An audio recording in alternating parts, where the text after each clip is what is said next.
हमारे पूज्य सद्गुरु भगवान श्री पहाड़ी बाबा महाराज, जिनसे हमने विरक्त वेश ग्रहण किया,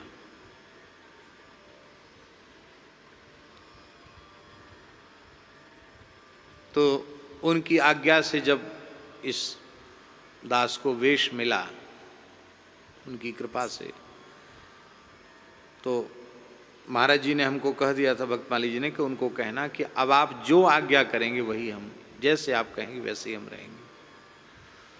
तो हमने कहा महाराज जी कुछ नियमावली बता दीजिए, क्या करना, कैसे रहना। संन्यास दीक्षा वाला कुछ उपदेश दे दीजिए, क्या करना चाहिए क्या नहीं करना चाहिए, कैसे करें क्या करें। महाराज जी बोले, देखो बच्चा, ये पंडितों का विषय है व्याख्यान देना, मैं पढ़ा लिखा साधु नहीं हूँ।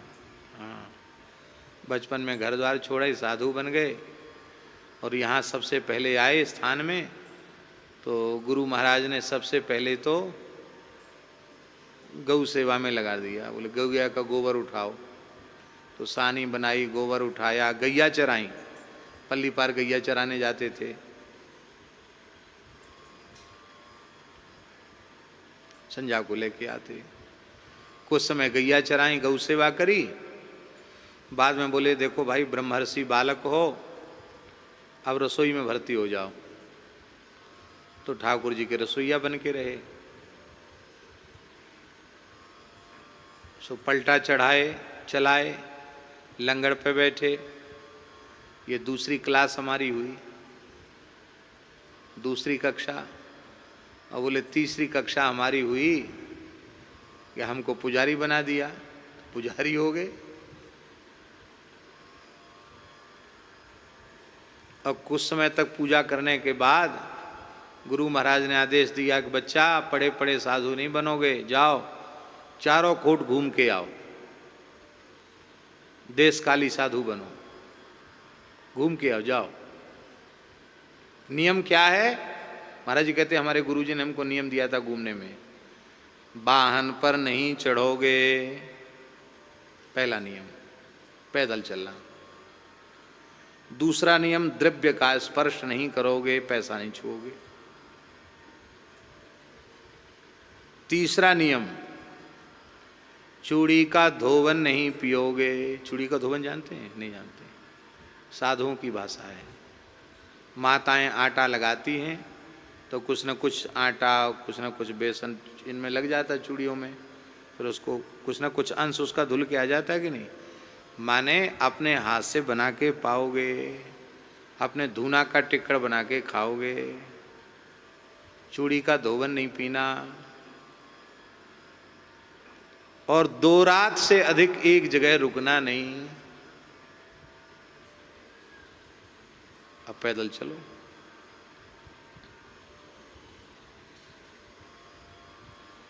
इक्कीस वर्ष घूमे पैदल। कितने? 21 साल घूमे। अफगानिस्तान तक पैदल गए, बर्मा तक पैदल गए, तिब्बत, बर्मा, अफगानिस्तान सब पैदल। भारत का विभाजन ही नहीं था, अखंड भारत था। और कहीं की चर्चा आप उनसे कर दो पहाड़ी बाबा महाराज से, वो पूरा बताते थे। चाहे राजस्थान कह दो, चाहे पंजाब कह दो, चाहे कहीं का नाम ले दो, ये भी बताते थे कि इस गांव में गए थे, उसके बाद इतने कोस पर वो गांव है, वहाँ अमुक व्यक्ति मिले थे। यहाँ भगवान जाने कितना, कंप्यूटर में भी शायद इतनी मेमोरी फिट नहीं होती होगी। सब बस सुनाना वहीं से शुरू करते थे। 70-80 साल पहले, बस 70-80 वर्ष पहले इस तरह से घूमे,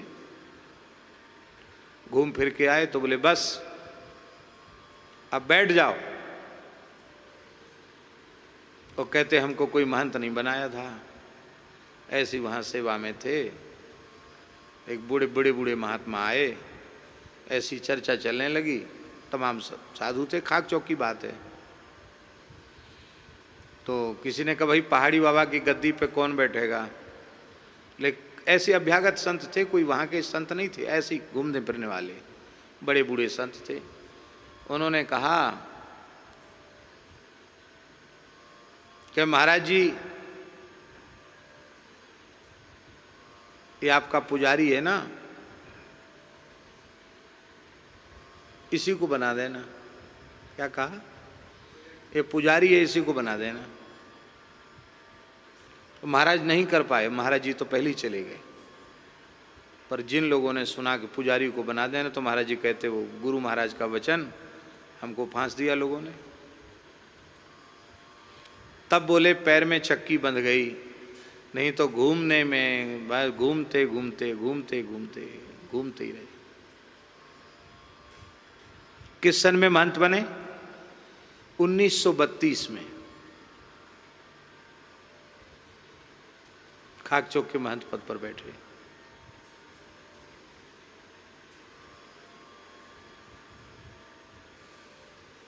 और महाराज जी कहते ये हमारी जीवन की पढ़ाई लिखाई है बच्चा। बस हमारे गुरु महाराज ने हमको वेश देते समय एक वाक्य कहा था, वही हम तुमको दे रहे हैं।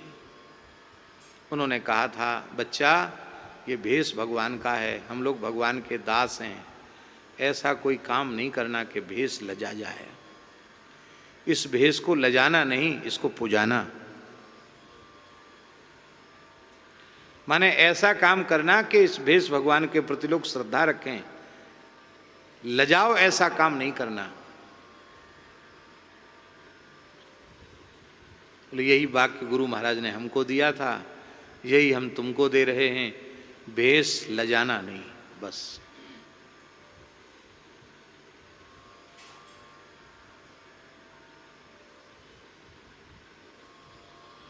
लेकिन लाज न लागत दास कहावत,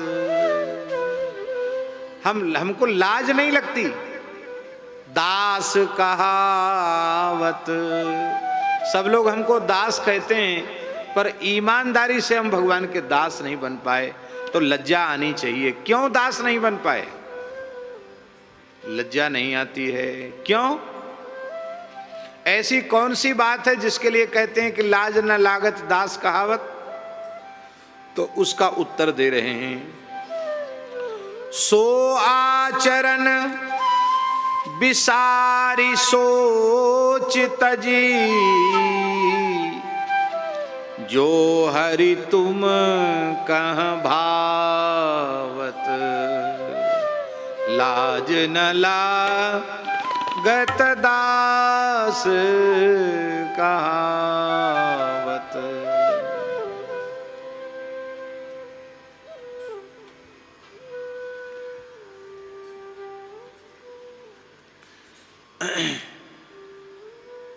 जो काम साधु वेशधारी को नहीं करना चाहिए,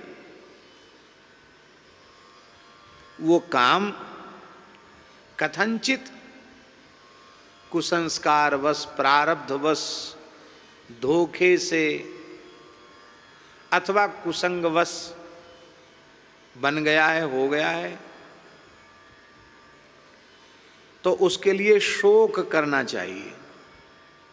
क्या करना चाहिए? दुखी होना चाहिए, और दुखी होकर अपने पूज्य गुरुजनों के सामने जाकर अपने पाप का निवेदन कर देना चाहिए, बिना किसी संकोच के। हमसे भगवान ऐसी गलती बन गई, आप कृपा करके प्रायश्चित बतावें। वे जो प्रायश्चित बता देवें उसको श्रद्धा पूर्वक कर लें, फिर द्वारा वह भूल बनेगी नहीं, और उस भूल का परिणाम नरक जाकर भोगना पड़ेगा नहीं। लेकिन ये तब होगा जब धोखे से ऐसा हो जाए और उसका भी हमें पश्चाताप हो, शोक हो, और उसका भी हम प्रायश्चित कर लें। पर गोस्वामी जी कहते हमारी स्थिति तो दूसरी है। हम मनमाने साधुता के विरुद्ध कर्म कर रहे हैं। कैसे? सोच तजी, हम करते हैं उटपटांग काम, हमें उसका शोक भी नहीं होता, पश्चाताप भी नहीं होता कि हम हरिगुरु संतों से चतुराई कर रहे हैं, हम हरिगुरु संतों को ठग रहे हैं, उनसे झूठ बोल रहे हैं। धोखे से ऐसा हो जाए तो पश्चाताप होना चाहिए, लेकिन उसका शोक भी नहीं होता। सज्जन जी, साधक जीवन में सबसे दुर्भाग्यपूर्ण स्थिति क्या है? साधक जीवन की सबसे दुर्भाग्यपूर्ण स्थिति यह है कि शास्त्र निषिद्ध कर्म बनने पर पश्चाताप न होना। ये सबसे दुर्भाग्यपूर्ण स्थिति है।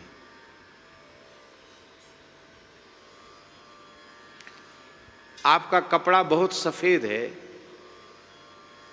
एकदम स्वच्छ वस्त्र है, तो इस स्वच्छ वस्त्र से आप कहीं भी बैठना नहीं चाहेंगे। बैठना चाहेंगे? जहाँ कचरा है, धूल है, मिट्टी है, कीचड़ है, वहाँ आप नहीं बैठ सकते। और कपड़ा पहले से कीचड़ वाला है तो आपको कीचड़ में बैठने में संकोच होगा। जो बहुत पवित्र आत्मा होते हैं, निर्मल होते हैं, पाप से डरते हुए ही हैं। पाप करने में संकोच उन्हीं को होता है। पाप करते करते जो इतने मलिन हो जाते हैं कि पाप पर पाप करते, उनको फिर पश्चाताप भी नहीं होता है, और प्रसन्न रहते। पाप करत निशिवासर जाएं, ये सबसे दुर्भाग्यपूर्ण स्थिति है कि गलती बनने के बाद भी हम रोवे नहीं हृदय से।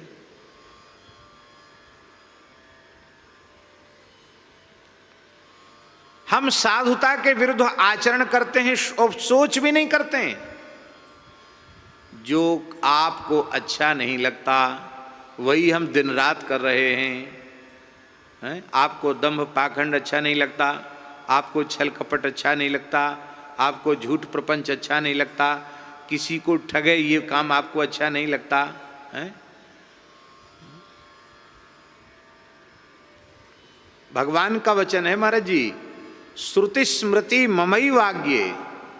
श्रुति स्मृति मेरी दोनों आज्ञाएं हैं। यस्ता उल्लंघ्य वर्तते, उन शास्त्रों की बातों का जो उल्लंघन करके आचरण करता है, आज्ञाच्छेदी ममद्रोही, वो मेरी आज्ञा को काटने वाला मेरा शत्रु है। न मद्भक्तः न वैष्णवः, न तो मेरा भक्त है ना ही वह वैष्णव है।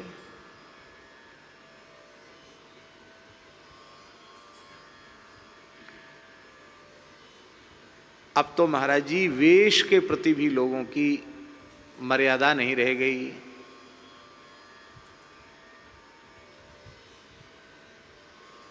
सुना है हमने कि अब विरक्त लोग भी कच्छा पहनने लग गए, चड्डी पहनने लग गए।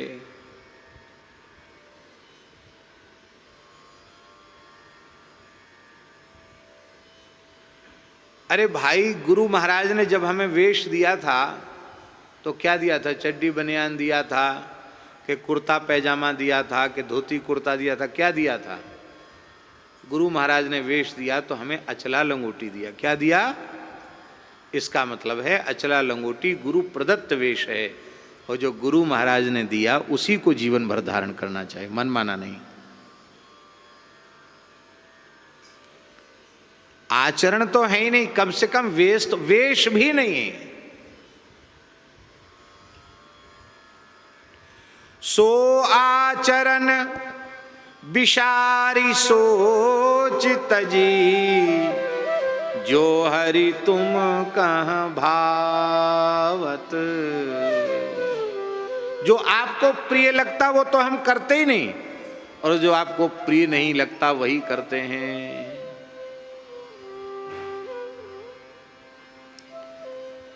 आप हमारे पास रहे कोई बात नहीं, रहो, कोई चिंता की बात नहीं। बिल्कुल सेवा आपसे न बने, कोई चिंता की बात नहीं।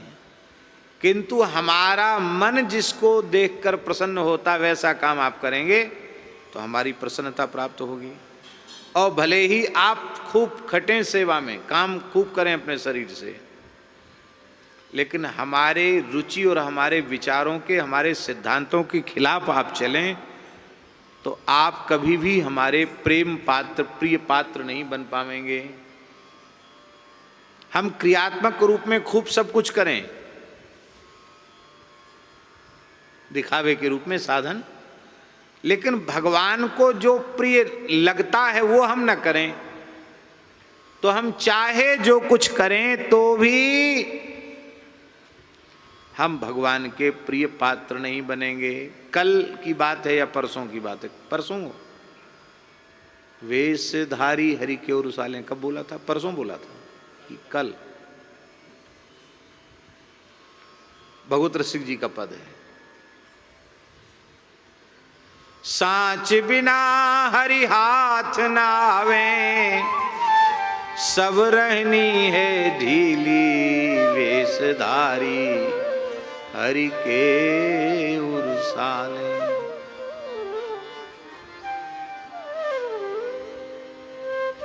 हमारी रहनी ढीली है।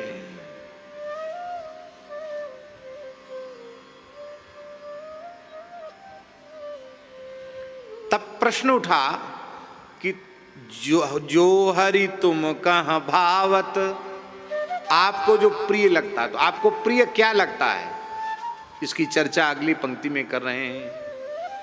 सकल संग तजी भजत जाहि मुनि,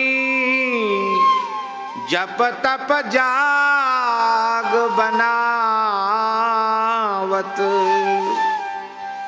मौसम मंद महाखल पावर, कौन जतन तिहि पावत, लाज न आवत,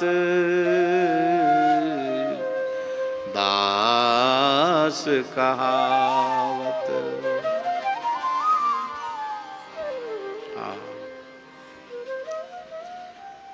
मुनि सकल संग तज जाहि भजत, ऋषि मुनि महात्मा समस्त प्रकार की आसक्तियों का त्याग करके जिनका भजन करते हैं।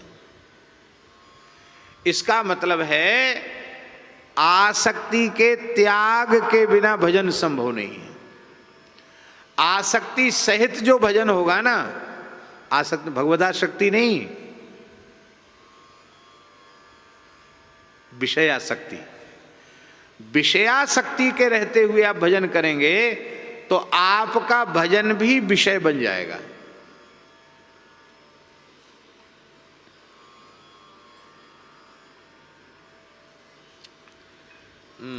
करके दिखा दें।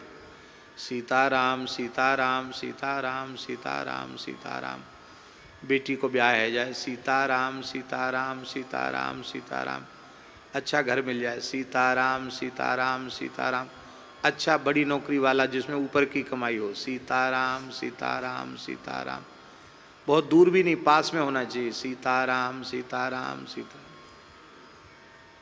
सीताराम सीताराम तो है, पर भजन कहाँ जा रहा है? वहां जा रहा है।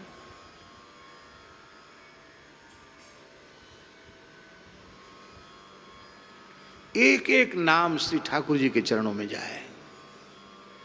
हे नाथ, हमें कुछ नहीं चाहिए,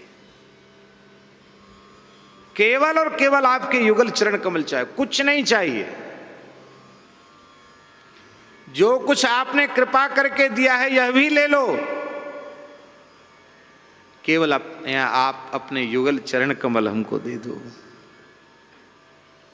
हे नाथ, क्योंकि देखे बिन रघुनाथ पद, जिय की जरनी न जाए। संसार में कहीं भी ममता है, आसक्ति है और भजन बन रहा है तो वो उसका फल व्यभिचरित हो जाएगा संसार की वस्तुओं में। इसलिए भजन की त्रिसूत्री एक बार हमने बताई थी, थोड़ी विस्तार से भी बताई थी, अब केवल सूत्रात्मक रूप से कह रहे हैं। भगवान के बनकर भगवान के लिए भगवान का भजन करें, यही भजन की त्रिसूत्री है। हम केवल भगवान के ही हैं और केवल भगवान ही हमारे हैं, ऐसा पक्का निश्चय करना।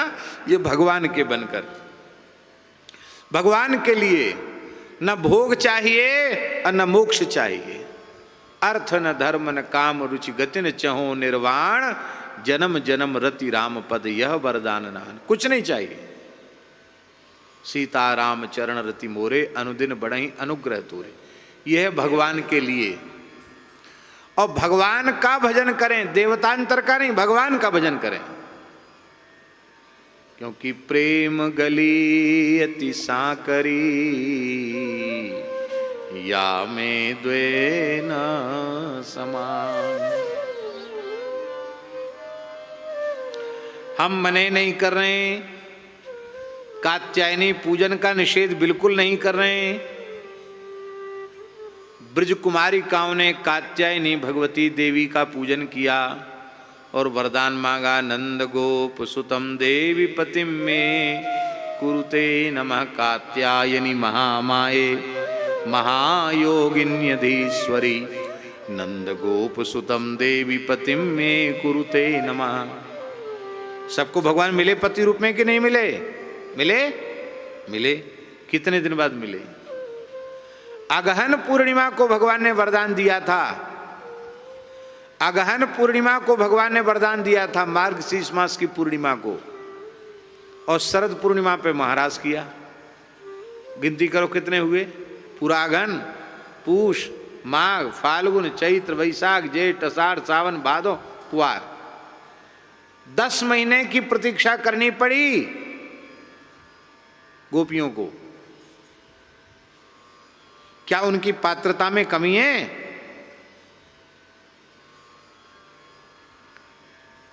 यद्यपि उसके सभी भाव आचार्यों ने भागवत जी की टीका में दिए हैं और यथा समय हमने उनकी चर्चा की है, लेकिन हम जो बहुत बारीक बात कहना चाहते उस पर ध्यान दीजिए।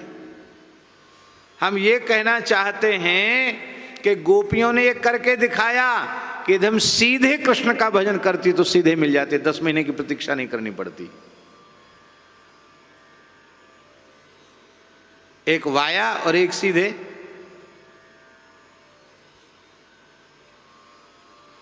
कलिकाल में, कलिकाल के आरंभ में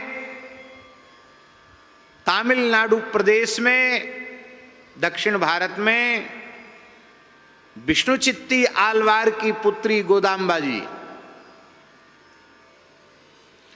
उन्होंने सीधे श्री कृष्ण को भजा।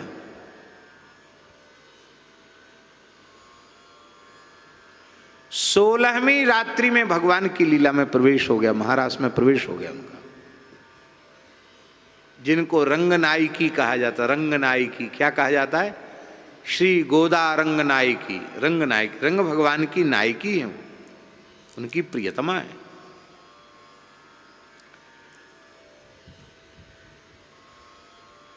हम ये नहीं कह रहे हैं कि देवी देवताओं को मत मानो, उनकी पूजा मत करो। हमारी बात समझ रहे हैं कि नहीं? बारीक बात।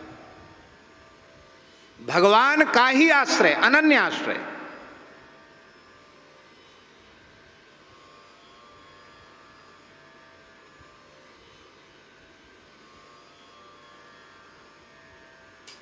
मेरी गति तुम ही,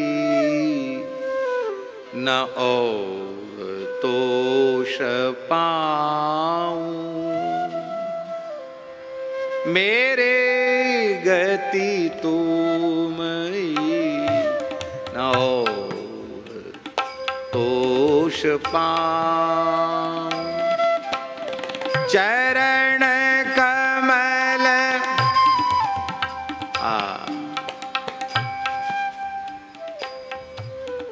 चरण कमल नख मणि पर विषय सुख बहाऊं। मेरे गति तुम ही, न और तोष पाऊं। मेरे गति तुम ही, न और तोष पाऊं। पतिव्रता भजती पति को ही है, आदर सबका करती है। जेठ का, ससुर का, देवर का, ननद का, नंदोई का, सबका आदर करती, पर भजती है पति को। ऐसे हम भजें अपने आराध्य को, अपने इष्ट को, और अनादर किसी का न करें, आदर सबका करें, क्योंकि सब ठाकुर जी के ही है। इसलिए भगवान के बनकर भगवान के लिए भगवान का भजन करें। यही है सकल संग तजी। देखो, आसक्ति ही ऐसा बंधन है जो कभी पुराना नहीं होता, हमेशा नया बना रहता है। और यदि हम खुलकर कहें तो शरीर जितना जर्जर शिथिल होता चला जाता है, आसक्ति उतनी ज्यादा पक्की होती चली जाती है। छोटे बच्चे की आसक्ति कम होती, वो कीमती से कीमती चीज फेंक देगा।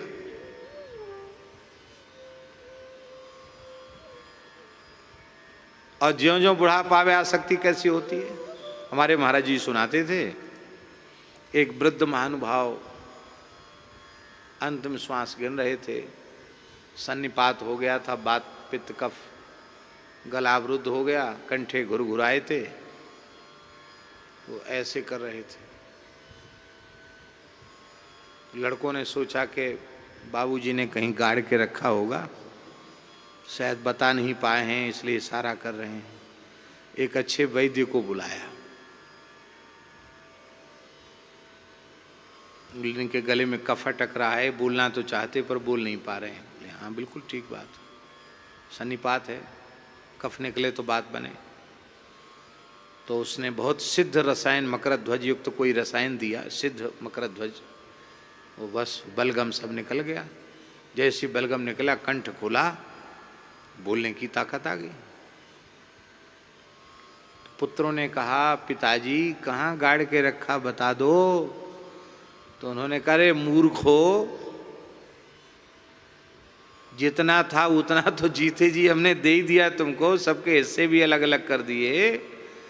मैं तो ये कह रहा हूं कि अभी मैं मरा नहीं, जिंदा हूं, और ये टूटी झाड़ू पड्डा चबाए जा रहा है, तुम लोग घेर के मुझे खड़े हो, इस झाड़ू को नहीं बचा सकते।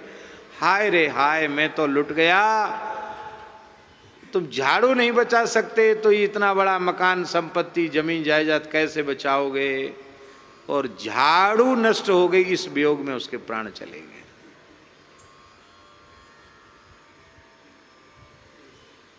तो बच्चे में आसक्ति नहीं, वो नाराज होगा तो आप चाहे हीरे जवाहरात की चीज फेंक देगा बच्चा, उसको आसक्ति नहीं। बुढ़ापे में टूटी झाड़ू में भी आसक्ति। इसलिए भगवान कपिल ने कहा, प्रसंगमजरम पाशमात्मन कवयो विदुः स एव साधु सुकृतो मोक्ष द्वारम मपाव्रतम। सबसे मजबूत आसक्ति है, बंधन है आसक्ति, उसको त्याग दो। बोले त्यागना तो बड़ा कठिन है, क्योंकि आसक्ति करने का स्वभाव कई जन्मों का है। कैसे त्याग दें? मत त्यागो। वह आसक्ति भगवान के प्राण प्यारे भक्तों के चरणों में जोड़ दो, संतों के चरणों में जोड़ दो। मोक्ष द्वारम अपावृतम, मोक्ष का द्वार खुल जाएगा। आप लोग कहेंगे इधर तो कहते जगत की आसक्ति बंधन कारक है, वो संत भी तो जगत में ही हैं, उनसे आसक्ति जोड़ने की बात क्यों कही जा रही है? इसलिए कही जा रही है कि आपकी आसक्ति संसार में है, पर जिस भगवान के प्राण प्यारे भक्त से आप प्रेम कर रहे हैं उसकी पूरी आसक्ति भगवान के चरणों में है। तो श्रृंखला संबंध से आपकी आसक्ति कहाँ जुड़ गई? भगवान में जुड़ गई। अच्छा ठीक है, आप श्री प्रिया शरण जी से प्रेम करने लगे,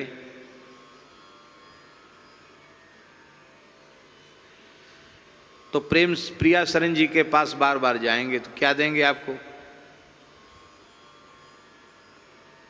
अरे कोई ना कोई भगवान की बात बताएंगे कि नहीं? संत की बात बताएंगे, भगवंत की बात बताएंगे, और क्या बताएंगे? फिर कभी ये भी कह देंगे कि झूला महोत्सव है आ जाना, होली महोत्सव है आ जाना, जन्माष्टमी है, राधाष्टमी है आ जाना, ये तो कहेंगे। अच्छा, झूला में, होली में, जन्मोत्सव में, महोत्सव में, राधाष्टमी में क्या होगा? आचार्यों के पदों का गान होगा, ठाकुर जी का उत्सव होगा, ठाकुर जी का धरामृत प्रसाद मिलेगा, वहां सत्संग होगा, और क्या होगा? अरे भगवान के भक्तों के पास है क्या ठाकुर जी के अलावा? अरे कुछ भी नहीं करेगा साधु। साधु से प्रेम करोगे साधु के पास जाओगे तो कुछ नहीं होगा, तो ठाकुर जी का चरणामृत देगा, है?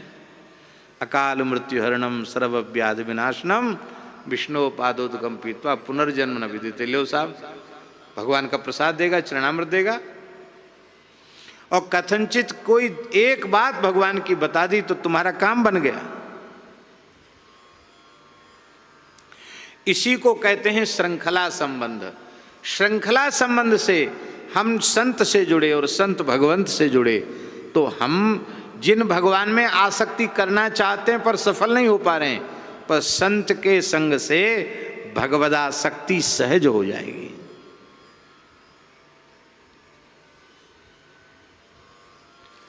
हमारे यहाँ साधुओं में एक कहावत है,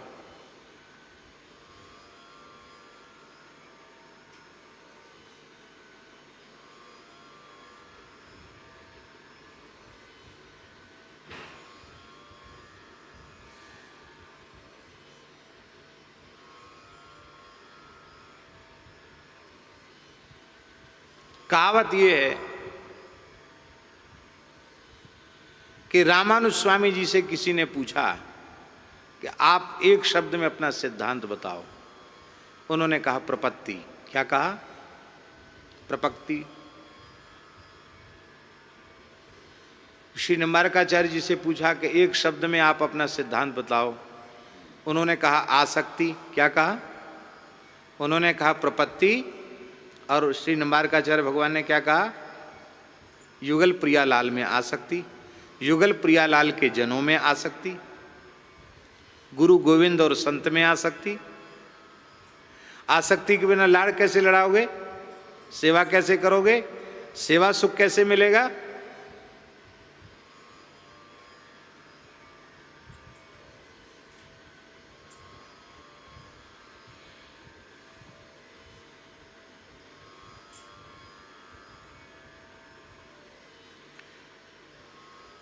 श्री वल्लभाचार्य जी से कहा आप एक शब्द में बताओ। बोले सेवा।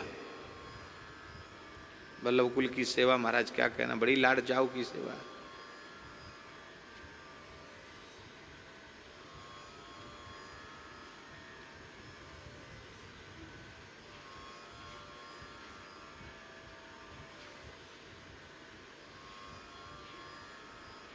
श्री मध्वाचार्य जी से पूछा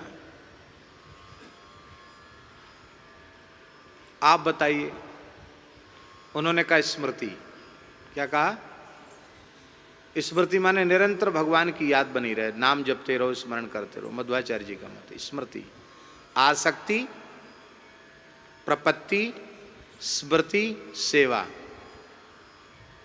अब रामानंद स्वामी जी के पास पहुंचे, बोले आप बताओ। बोले राम भजन अरु साधु सेवा स्वामी रामानंद। राम राम करो और कहीं झोपड़ी डाल के भी बैठो तो 2 रोटी साधु को खिला के तब खाओ, बस। उसी में आसक्ति भी आ जाएगी, उसी में प्रपत्ति भी आ जाएगी, उसी में सेवा, सब आ जाएगा उसी में। घूम फिर के सब उसी में आ जाएगा। राम भजन अरु साधु सेवा स्वामी रामानंद। आसक्ति का त्याग जो है करना पड़ेगा, क्योंकि जब तक भोगा शक्ति, विषया शक्ति का त्याग नहीं होगा तब तक भगवदा शक्ति होगी ही नहीं। भगवदा शक्ति को ही प्रेम कहते हैं। इसलिए स एव साधु सुकृतो मोक्ष द्वारम अपावृतम। माता मदालसा ने क्या कहा? संगा सर्वात्मना त्याज्य सचेत त्यक्तुम न शक्यते ससद्भि सह कर्तव्यो सताम संगो ही भेषजम। मार्कंडेय पुराण का श्लोक है। आसक्ति का सर्वथा त्याग कर दो। यदि कहो कि हम आसक्ति का त्याग नहीं कर सकते हैं तो साधु पुरुषों में आसक्ति करने लग जाओ, क्योंकि सताम संगो ही भेषजम। सत्पुरुषों का संग ही भवरोग की औषधि है। तो सकल संग तजि भजत जाहि मुनि। मुनि किसको कहते हैं? मनु अवबोधने धातु से मुनि शब्द निष्पन्न होता है। इसका अर्थ होता है मननशील। भगवान के नाम रूप गुण लीला का जो निरंतर चिंतन मनन करता है उसको मुनि कहते हैं। जो विषय चिंतन छोड़कर, जगत चिंतन छोड़कर निरंतर भगवत चिंतन करता है उसको मुनि कहते हैं।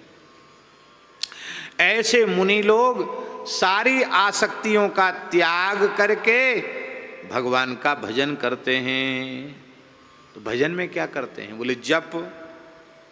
जप करते हैं। क्यों जप करते हैं?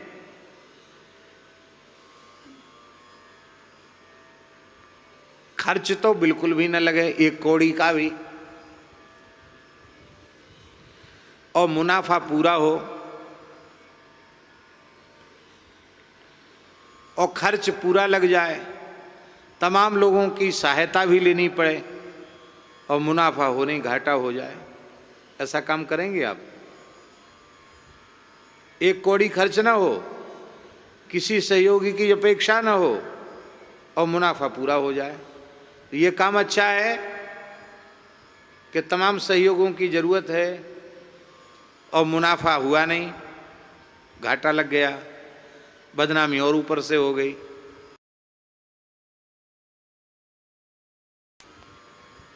ऐसा काम है जप। इसलिए भगवान ने समझ लिया कि और सब कठिन काम है ये स्वयं व्यक्ति कर सकता है। इसलिए भगवान ने गीता में क्या कहा? यज्ञानाम जप यज्ञोष्मी, मैं यज्ञों में जप यज्ञ हूं। आसक्ति शून्य होकर के मुनि लोग जप करते हैं, निरंतर जप करते हैं। सोते जगते, खाते पीते, उठते बैठते, हर समय भगवान के नाम का स्मरण करते हैं।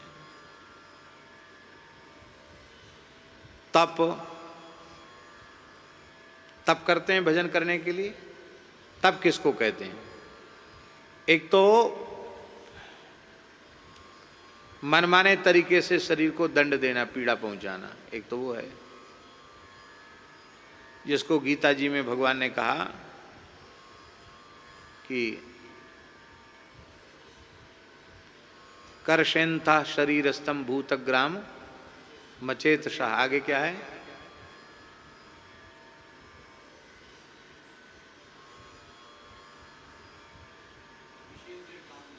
हाँ, तो अपने शरीर को और इंद्रियों को दंड देते हैं, वो ठीक नहीं। शास्त्र के अनुरूप तप, जैसे तप्त कृच्छ प्राजापत्य चांद्रायण आदि व्रत हैं, वो शास्त्रोक्त तप की पद्धति है। पंचाग्नि आदि तपना ही शास्त्रोक्त तप की पद्धति है। मनमाने तरीके से तपस्या नहीं करना, शास्त्र के अनुशासन में रह करके तप करना। तप क्या है? भोगों का त्याग ही तप है।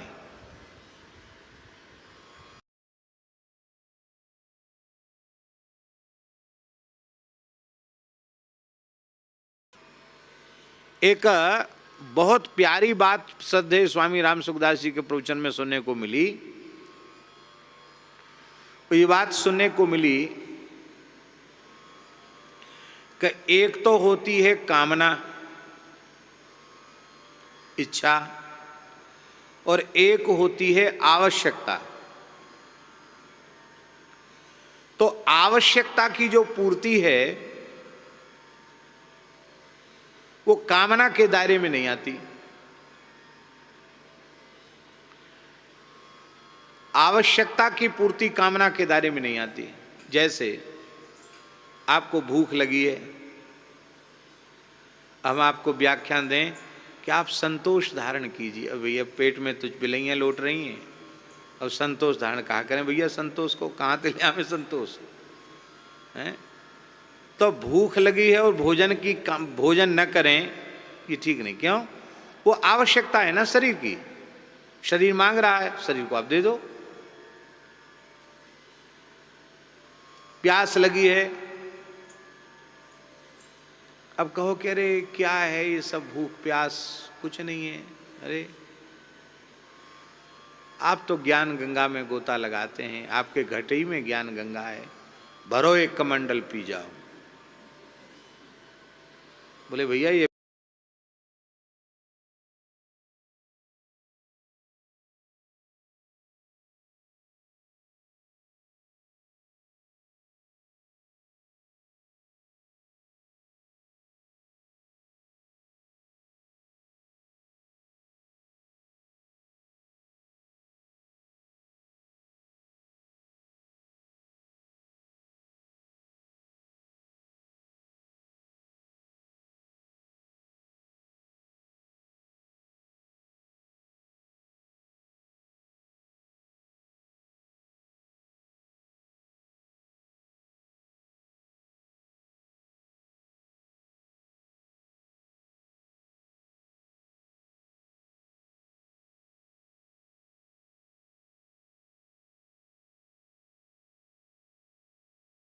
बिना सोना चांदी के जी सकते हैं कि नहीं?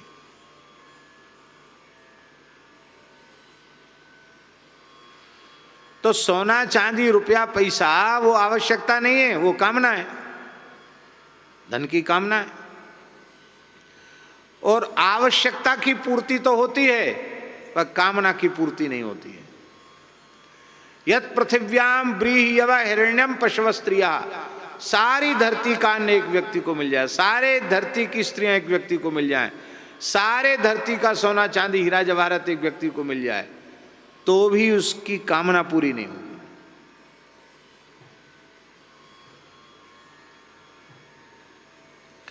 आवश्यकता की पूर्ति होगी तो द्वारा उसकी अनुभूति नहीं होगी। जैसे आपको भूख लगी, आपने भोजन कर लिया तो भूख बुझ गई, फिर आपको तुरंत खाने की आवश्यकता नहीं। हाँ, फिर भूख जब पेट खाली हो जाएगा फिर भूख लगेगी तो आवश्यकता। लेकिन संसार की कोई वस्तु ऐसी बताओ जिसके मिलने के बाद फिर उसकी तृप्ति हो जाए। एक महात्मा हमारे बड़े विनोदी हैं, हमारे पूज्य श्री गुरुदेव भक्तमाली जी के ही गुरु भाई हैं, हमारे काका गुरु लगेंगे, श्री करुणानिधान वाले महाराज जी, अयोध्या जी वाले। वो कहते हैं कि बड़े बड़े भगत आते हैं भंडारा देने के लिए, लड्डू से महापूरन, गुलाब जामुन से महापूरन, राजभोग से महापूरन, कचौड़ी से महापूरन। कहते आज तक ऐसा भगत कोई नहीं है जो जिसने दक्षिणा से महापूरन कराया हो।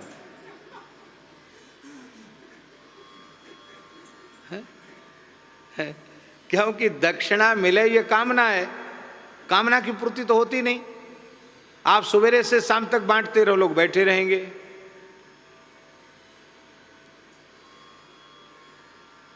बोले दक्षिणा से महापूर्ण कराने वाला कोई भगत पैदा नहीं हुआ।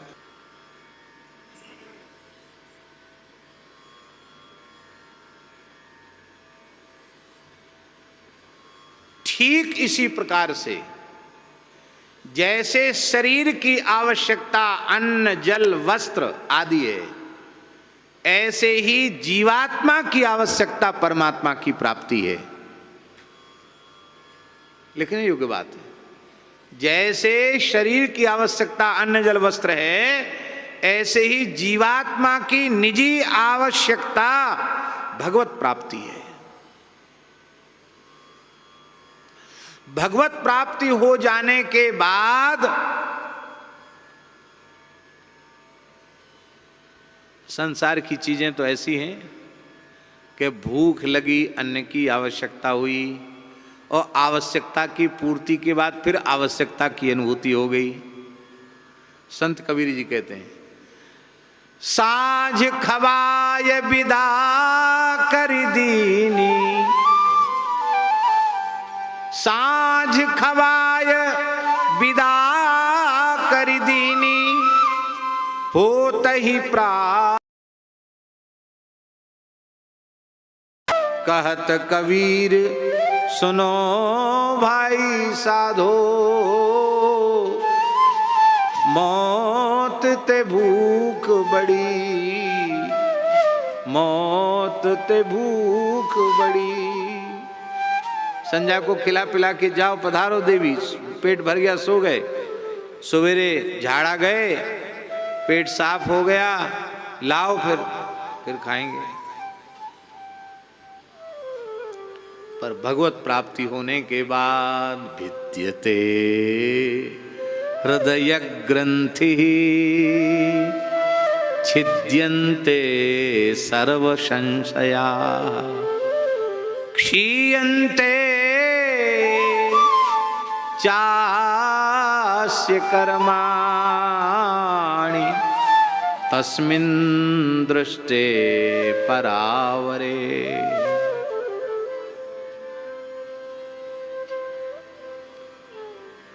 भगवत प्राप्ति ये जीव की निजी आवश्यकता है, और भगवत प्राप्ति होने के बाद फिर दूसरी कोई, क्योंकि जो आपकी आवश्यकता उसकी पूर्ति हो गई, फिर आपको आवश्यकता नहीं, फिर कोई आवश्यकता नहीं। तो सो आचरण विचारी सोच तज, जो हरि तुम कहाँ भावत, सकल संग तज जाहि भजत मुनि जप तप। ये तप। और जाग तो भोगों के त्याग का नाम है तप, है? तप करना। और जाग, जाग माने यज्ञ करना। देखो यहां बहुत ध्यान से सुने, जाग माने है शास्त्रीय जीवन जीना। आप शास्त्रीय जीवन जिएंगे तो आपका जीवन ही यज्ञ बन जाएगा। आपका जीवन यज्ञ बन जाएगा। अशास्त्रीय जीवन जिएंगे तो भले ही घी तिल जो भोगते छोड़ते चले जाओ आग में, वो भी यज्ञ नहीं होगा। तो आपको प्रसन्न करने के लिए आसक्ति का त्याग करते हैं, आपको प्रसन्न करने के लिए जप करते हैं, आपको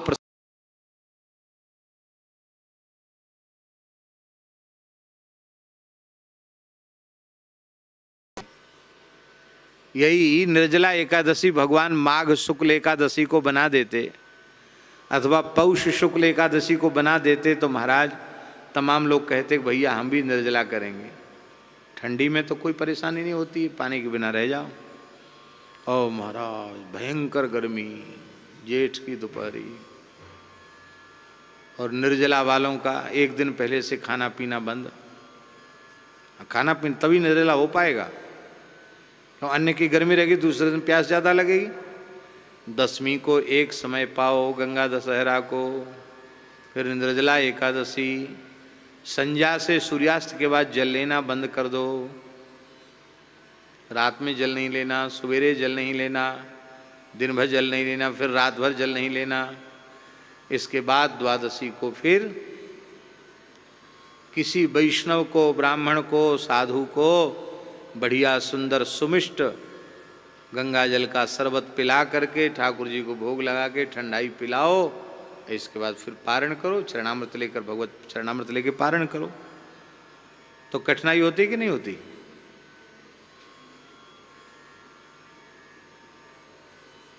हमारे महाराज जी सुनाते थे कि कोई पंडित जी थे, उनकी मित्रता एक मौलवी से हो गई। वो भी बहुत पंडित था अपने विषय का, मित्रता हो गई। यद्यपि ऐसी मित्रता नहीं थी कि खान पान एक हो गया हो। पंडित जी थे, मौलवी जी थे।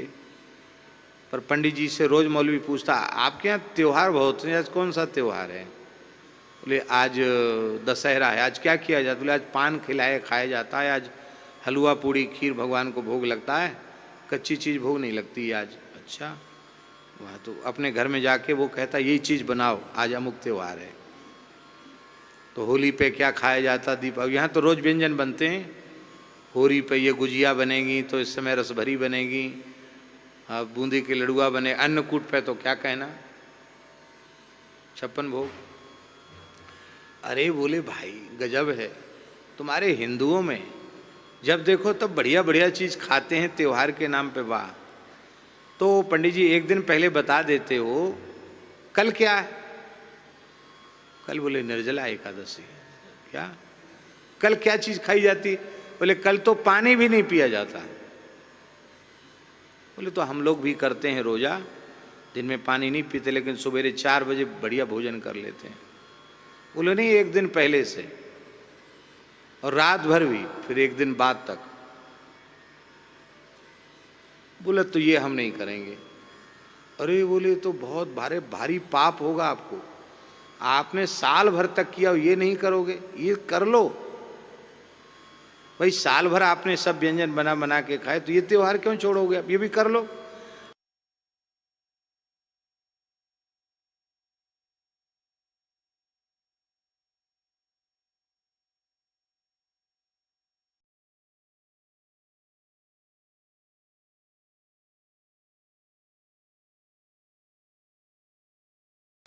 अब भयंकर पड़ी गर्मी, जेठ में गर्मी तो होती है। रात रोते रोते बीती उसकी बेचारे की। सवेरा हुआ, सवेरे तो शरबत पीने को मिलेगा, तब तक पड़ोस में किसी हिंदू भाई की बेटी की विदा हो रही थी। तो गांव में होता ना, बेटी की विदा होती सब रोते हैं, तो सब रो रहे थे। तो रोने की आवाज़ सुनते ही माताएं घर से बाहर निकल के दौड़ती हैं। उस मौलवी की जो गृहिणी थी वो बाहर झांकने लगी, तो वो डांट कर बोला, अरे कम वक्त क्या देख रही है, कोई एकादशी व्रत वाला मर गया होगा, हम मेरे लिए रोने की तैयारी कर।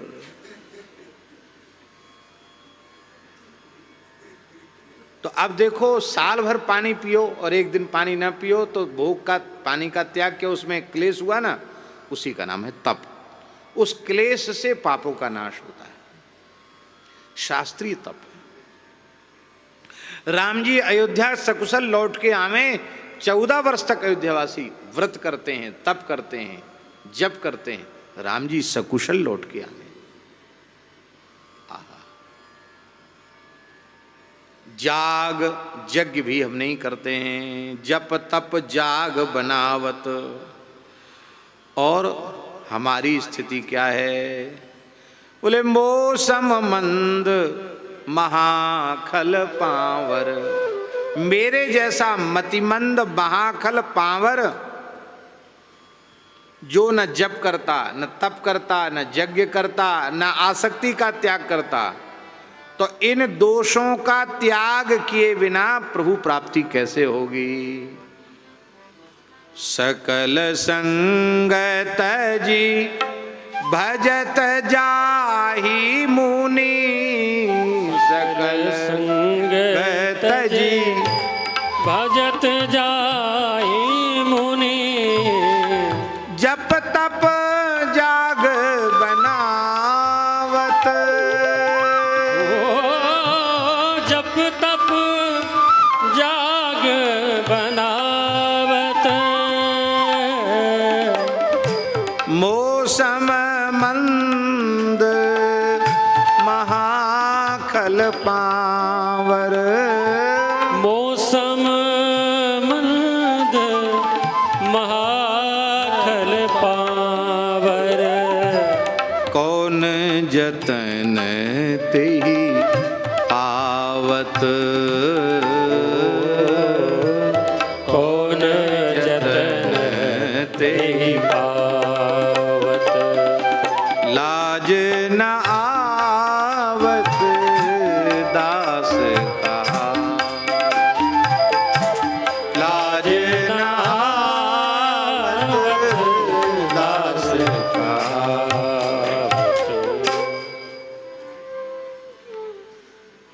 हम सोचते तो ये थे कि आज इसको हम पूरा कर देंगे, लेकिन नहीं कर सके, समय बहुत अधिक हो रहा है।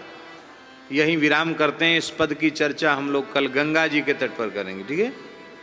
जय जय श्री राधे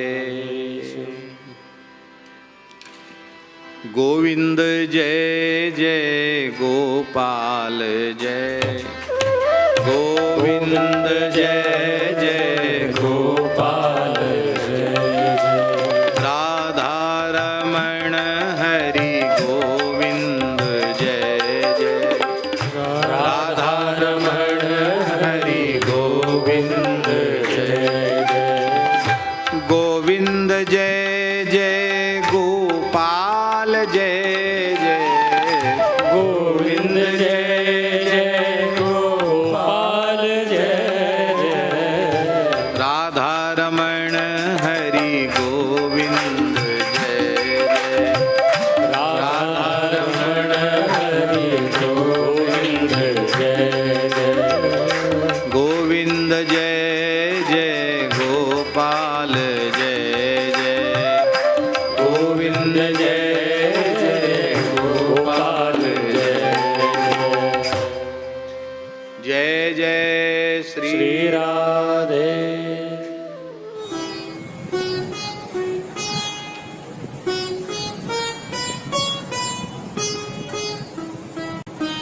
श्री सीताराम। प्रतिदिन सत्संग एवं दर्शन के लिए श्री महाराज जी के ऑफिशियल चैनल को जरूर सब्सक्राइब करें।